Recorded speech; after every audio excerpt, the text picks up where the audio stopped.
प्रभाग क्रमांक 26च्या माजी नगरसेविका युवती सेनेच्या जिल्हा प्रमुख आणि उत्तर महाराष्ट्र निरीक्षक हर्षदा गायकर यांच्याबाबत गेल्या काही दिवसांपासून शहरामध्ये सुरू असलेल्या राजकीय अफवांना अखेर पूर्णविराम मिळाला आहे।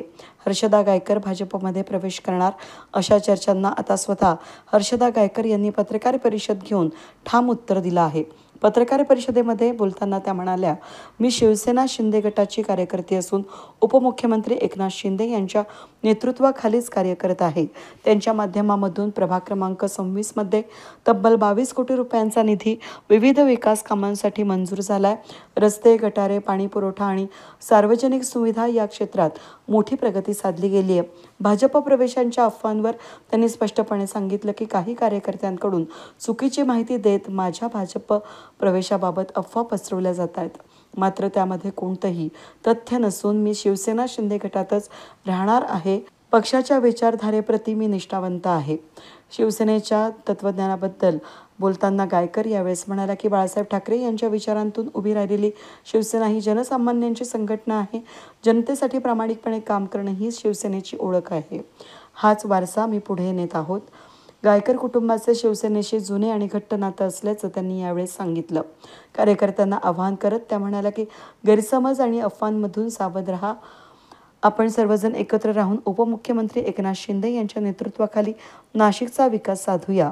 माननीय शिवसेना मुख्य नेते हे गेल्या काही दिवसापूर्वी आम्हा सगळ्या बूथप्रमुखांना मार्गदर्शन करण्यासाठी आले होते आणि त्यावेळेस त्यांच्या संकल्पनेतनं एक लक्षवेध ॲपचं त्या दिवशी प्रदर्शन झालं आणि ते ॲप नगरसेवकांच्यासाठी आणि जे शिवसेनेच्या पक्षाच्या वतीने जे उमेदवारी करण्यासाठी इच्छुक आहे त्या सगळ्यांच्यासाठी साहेबांच्या संकल्पनेतनं ॲप तयार करण्यात आलं होतं आणि त्या ॲपची आज व्यवस्थापन करण्याची सगळी पुढची सूत्रधार पुढचे सगळे नियोजन आजपासून सुरू झालेलं आहे आणि त्या संदर्भात पक्षाचे सगळेच वरिष्ठ लोक आज इथे आलेले होते आणि नगरसेवकांना आणि बूथप्रमुखांना त्या पद्धतीचं मार्गदर्शन चाललं होतं। ताई, गेल्या अनेक दिवसांपासून शहरात अशी चर्चा सुरू आहे की आपण भाजपमध्ये प्रवेश करणार आहात। नेमकं काय नाराजी आहे, काय कारण?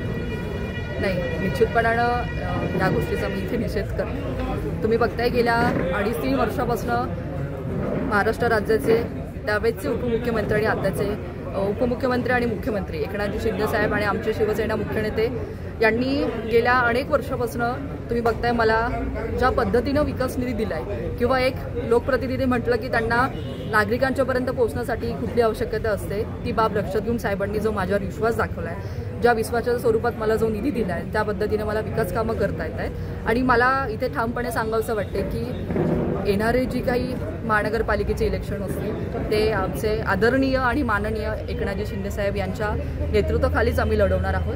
त्यामुळे ही बाब अतिशय मी इथे फेटाळून लावते। त्याच पद्धतीने तुम्ही बघताय की जनसामान्यामध्ये जाऊन जनसामान्यामध्ये बसून त्यांच्या सुखदुःखात समाविष्ट होऊन त्यांची सेवा करणं हाच आमचं प्रण आहे आणि येणारे इलेक्शन हे आम्ही साहेबांच्या नेतृत्वाखालीच लढवणार आहोत। या कुठल्याही अफवांवर लोकांनी निश्चितच लोकांचा विश्वास नाही आहे, परंतु हे सगळं चालू असेल तर मला त्यासाठी एकच सांगायचं वाटतं की कधी कधी बघा की आपला कुठलाही दोष नसला किंवा आपण कोणाचं कुठलाही नुकसान करत नसलो, परंतु आपल्या प्रतिष्ठेमुळे किंवा प्रतिभेमुळे हे सगळे हितशत्रू बनत असतात आणि त्यांच्यामुळेच बहुतेक हे सगळं पसरलेलं आहे। पण याला खालचं फारसं खतपाणी घालण्यात अर्थ नाही आहे। आम्ही माननीय एकनाथजी शिंदे साहेब यांच्यासोबत आहोत आणि यापुढे राहणार आहोत। काही एक अशी बी चर्चा होती की आपल्याच पक्षातल्या काही लोकांनी मुंबईपर्यंत थेट जाऊन शिंदे साहेबांना तुमच्याबद्दल तक्रार केली म्हणून तुम्ही नाराज होता आणि म्हणून पक्ष सोडला? नाही, सगळ्यात पहिलं तर मला इथे या ठिकाणी असं सांगावंसं वाटतं की पक्षात माझं कोणाचंही विरोधक नाही किंवा पक्षात आमचं कोणाचंही शत्रुत्व नाही आणि असेल तर हे एक शिवसेना एक कुटुंब आहे। आपल्या कुटुंब पद्धतीमध्ये थोडेफार हेवेदावे होत असतात, असेल तर तसं त्याबद्दल मला कल्पना नाही, परंतु असं काहीही नाही आहे। मी आज या माध्यमांच्या या सगळ्या माध्यमातून मी सगळ्यांना सांगू इच्छिते की मी शिवसेना पक्षासोबत होते आहे आणि राहते। हर्षदा गायकर यांच्या या स्पष्ट भूमिकेमुळे त्यांच्या समर्थकांमध्ये दिलासा निर्माण झाला असून प्रभाग क्रमांक 26 मध्ये पुन्हा एकदा शिवसेना शिंदे गटाचा आत्मविश्वास दृढ झाल्याचं चित्र दिसून आलं। वेद न्यूजसाठी प्रतिनिधी कमलाकर तिवडे, सातपूर।